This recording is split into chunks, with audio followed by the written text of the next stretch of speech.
Hello student, I am Sunita Jha. हम कर रहे हैं क्लास 6 साइंस का चैप्टर 3 फाइबर टू फैब्रिक। हमारा आज का टॉपिक है history of clothing material. Student, ये है हमारे इस चैप्टर का लास्ट टॉपिक है, तो हम इसको भी कर लेते हैं। हमारा टॉपिक है history of clothing material. In ancient time, clothing consisted of leather, fur, leaves and grass wrapped or tied around the body. यहाँ पे कहा जा रहा है कि पुराने समय में इंसान क्या करता था, अपनी बॉडी को कवर करता था लेदर का फर पहन के, लीव्स और ग्रास को अपनी बॉडी पर रैप्ड करके, लपेट के अपने आप को, वही उसके क्लॉथ होते थे, वही उस समय के क्लॉथ थे। पुराने समय के क्लॉथ को क्या थे? लीव्स एंड ग्रास, और जिसको हम और लेदर फर, उसको बॉडी पे रैप्ड कर लिया जाता था, वही पुराने समय के क्लॉथ थे। Grass veins and hair of animal were twined to make cloths. अब यहाँ पे कहा जा रहा है कि जो घास की बेल होती थी, है ना, घास की जो बेल होती थी और एनिमल के जो हेयर होता था, उनको क्या करते थे? ट्वाइंट करके पहन लिया जाता था, उनको लपेट लिया जाता था अपनी बॉडी पे, वह क्लॉथ का काम करते थे। ठीक है। Egyptian were first to discover and use cotton about 14,000 year ago. यहाँ पे कहा जा रहा है कि सबसे पहले जो कॉटन है उसको डिस्कवर किया 14,000 ईयर पहले इजिप्शियन ने, है ना। इजिप्शियन ने सबसे पहले कॉटन को डिस्कवर किया था 14,000 year ago. Both cotton and flax were grown near the river नील।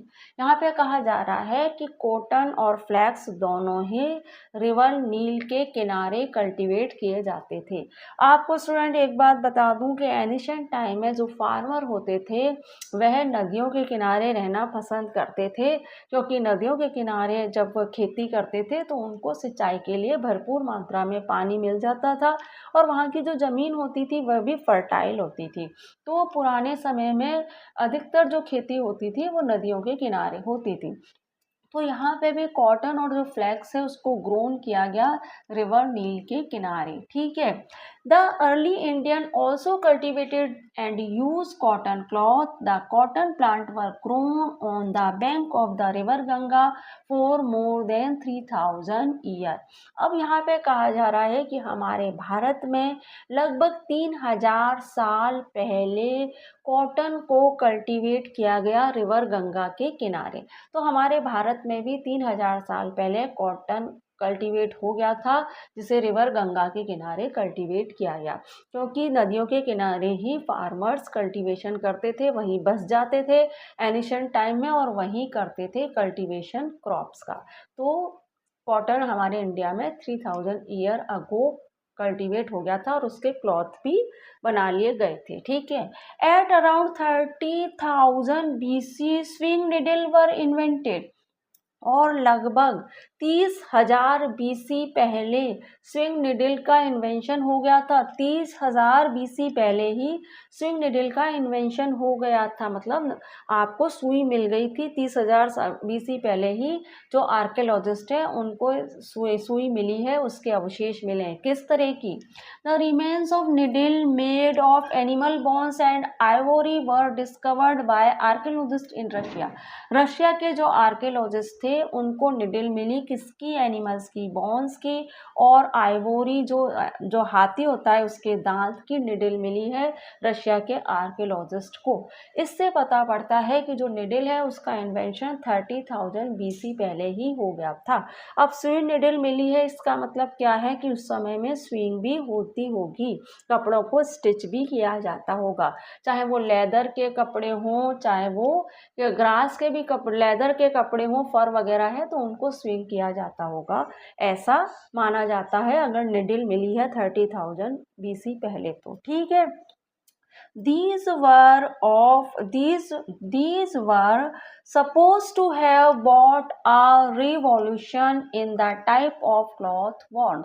अब इससे माना जाता है, ऐसा अनुमान लगाया जाता है कि क्लॉथ जो वॉर्न है उसका जो क्रांति है, क्लॉथ को पहनने की जो क्रांति है वो क्या है? बहुत पहले ही आ गई थी। उसकी क्रांति क्या है, बहुत पहले ही इस क्लॉथ की जो क्रांति थी वो यहीं से ही स्टार्ट हो गई थी, क्योंकि निडल मिल गई। तो निडल है तो ये क्लॉथ की जो क्रांति का था वो कदम था, एक कदम था। आगे देखिए, stitch cloth began to be use in India around the 14th century. अब इंडिया में क्या हुआ, स्टिच क्लॉथ जो थे वो इंडिया में 14th सेंचुरी के लगभग पहने गए थे। भाई क्लॉथ तो कॉटन तो आ गया था इंडिया में 3,000 साल पहले ही आ गया था, और 14th सेंचुरी के लगभग इंडिया में स्टिच क्लॉथ पहने गए। Western cloth become popular in 20th century, और 20th सेंचुरी को इंडिया में वेस्टर्न क्लॉथ पॉपुलर हो गए थे। भाई हमारे इंडिया के लोग पहनते थे, क्या पहनते थे, धोती, साड़ी, टर्बन, ये सब हमारे इंडिया के लोग पहनते थे 14th सेंचुरी के लगभग, है ना। और उसके बाद जो 20th सेंचुरी के लगभग जो वेस्टर्न क्लॉथ थे वो इंडिया में पॉपुलर हो गए थे, जिसमें पैंट वगैरह पहनते हैं ना, पैंट है और शर्ट है, पैंट है, शर्ट है, टाई है, तो इस तरह के कपड़े भी पॉपुलर हो गए थे इंडिया में 20th सेंचुरी के लगभग।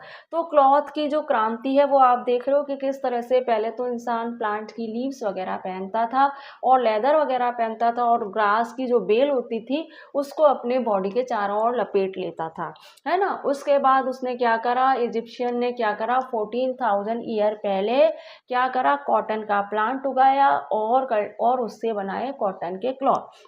और नील नदी के किनारे भी कॉटन और फ्लेक्स के क्लॉथ उगाए जाते थे अर्ली टाइम में, है ना।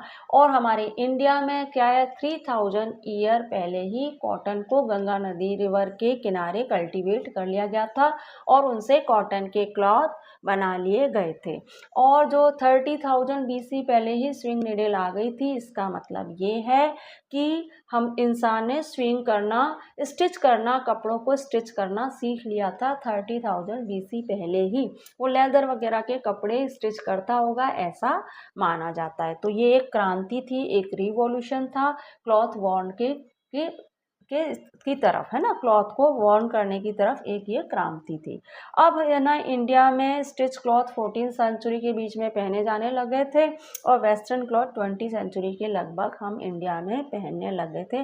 मतलब क्लॉथ की स्टिचिंग करना स्टार्ट कर दिया था हमने 14th सेंचुरी के लगभग, स्टिच क्लॉथ पहनने लगे। और 20th सेंचुरी में आते आते तो हम क्या हुए, वेस्टर्न क्लॉथ भी पहनने लगे, जिसमें हमने शर्ट, पैंट, टाई वगैरह इस तरह के कपड़े पहनना स्टार्ट कर दिया था। But even now unstitched and a single large piece of cloth is use by man, women as a dhoti, turban और साड़ी, है ना। लेकिन इसके अलावा भी अनस्टिच क्लॉथ भी पहने जाते थे, है ना, जिसमें से एक सिंगल लार्ज पीस होता था क्लॉथ का जो मैन और वुमेन पहनते थे। लेकिन अनस्टिच जो क्लॉथ होते थे वह कैसे होते थे, एक सिंगल लार्ज पीस होता था जिसे मैन और वुमेन पहनते थे। जैसे कि धोती, मैन पहनता था धोती, है ना, टर्बन पहनता था जो एक सिंगल लार्ज पीस था, और वुमेन पहनती थी साड़ी। अब आगे देख लेते हैं, आगे की स्लाइड में बढ़ते हैं, बाकी की चीजें भी देख लेते हैं। In Africa, also this type of a single large rectangular piece of cloth is wrapped around the body and used as clothing. Africa में भी large rectangular piece of cloth wrapped किया जाता है बॉडी के अराउंड, है ना। तो Africa में भी जो है ना बिना स्टिच किया हुआ लार्ज रेक्टेंगुलर पीस बॉडी के अराउंड रैप्ड किया जाता है आज भी। और हमारे इंडिया में भी आज भी लार्ज पीस ऑफ क्लॉथ को रैप्ड किया जाता है बॉडी के अराउंड, कैसे, धोती के रूप में, साड़ी के रूप में, और हमारे हेड पे हम इसे टर्बन के रूप में पहनते हैं लार्ज पीस को हमारे इंडिया में भी। और अफ्रीका में भी आज भी लार्ज रेक्टेंगुलर पीस बॉडी के अराउंड रैप्ड होता है, ये यहाँ पे लिखा गया है। आगे देखते हैं, cloth protect us from heat, cold, wind and rain. Cloth हमें प्रोटेक्ट करते हैं हीट, कोल्ड, विंड और रेन से। ये साइंस बिट लिखी है, ये मैं बाद में आपको बताऊंगी, ठीक है। क्लॉथ हमें हीट, कोल्ड और विंड से और रेन से प्रोटेक्ट करते हैं। It also protect us from insect bytes, और ये हमें इंसेक्ट बाइट से भी प्रोटेक्ट करते हैं। हम क्लॉथ वगैरह पहनते हैं तो अगर कोई कीड़ा वगैरह होगा तो वो हमारे कपड़ों के ऊपर से होके निकल जाएगा, हमारी स्किन को नुकसान नहीं होगा। Cotton cloth keep us cool during summer and woollen cloth keep us warm during winter. तो कॉटन क्लॉथ जो होता है वो हमें समर सीजन में कूल रखते हैं और जो वूलन क्लॉथ होते हैं वो हमें विंटर सीजन में वार्म रखते हैं। यह क्वालिटी होती है इन दोनों क्लॉथ्स में। Raincoat keep us dry during the rains. और रेनकोट क्या होता है, जब बारिश का सीज़न होता है तो हमें ड्राई रखते हैं, हमें वेट होने से, गीले होने से बचाते हैं। जब भी हमें बाहर जाना होता है तो हम रेनकोट पहन के निकल जाते हैं और अपने आप को गीला होने से बचाए रखते हैं। Synthetic cloth are also use frequently since they are durable and easy to maintain. और सिंथेटिक क्लॉथ जो होते हैं वो क्या होते हैं, काफ़ी समय तक ड्यूरेबल रहते हैं, बने रहते हैं और इजी रहते हैं। मेंटेनेंस, इसकी मेंटेनेंस इजी मेंटेन है ना। हमारे जो सिंथेटिक क्लॉथ है वो क्या है, काफ़ी लंबे समय तक बने रहते हैं, ड्यूरेबल रहते हैं और इजी होते हैं मेंटेन करने में। Silk cloth are highly valued because of their shimmering appearance and protection. अब यहाँ पे कहा जा रहा है जो सिल्क क्लॉथ होते हैं वो काफ़ी वैल्यूएबल होते हैं अपनी सिमरिंग अपीयरेंस के कारण और इनकी प्रोडक्शन क्लॉथ कॉस्ट के कारण। इसके प्रोडक्शन में जो कॉस्ट लगती है वो सारी कॉस्ट भी इंक्लूड की जाती है जब इनको मार्केट में उतारा जाता है। तो ये अपनी क्या है, हाई वैल्यूड क्लॉथ के रूप में आते हैं। इनकी अपीयरेंस काफ़ी अच्छी होती है और कॉस्टली होते हैं क्योंकि प्रोडक्शन में खर्चा आता है, तो एक्सपेंसिव और हाई वैल्यूड क्लॉथ के रूप में आते हैं हमारे silk cloth. Therefore we can choose the type of cloth we want to wear from the wide variety of fabric.